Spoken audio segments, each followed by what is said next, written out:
Պաշտոնական այցով Ղազախստանում գտնվող ազգային ժողովի նախագահ Ալեն Սիմոնյանը հանդիպել է Ղազախստանի խորհրդարանի Մաջլիսի նախագահ Երլան Կոշանովի հետ։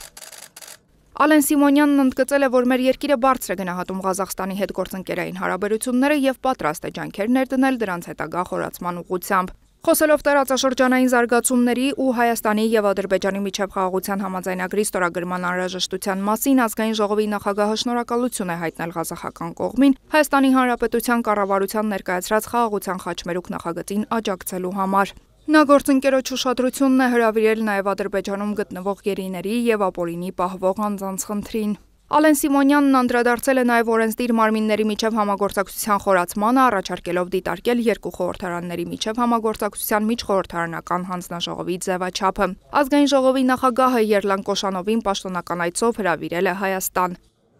Հանդիպման ավարտից հետո Ալեն Սիմոնյանը գործընկերոջ ուղեկցությամբ շրջել է Ղազախստանի խորհրդարանի շենքում։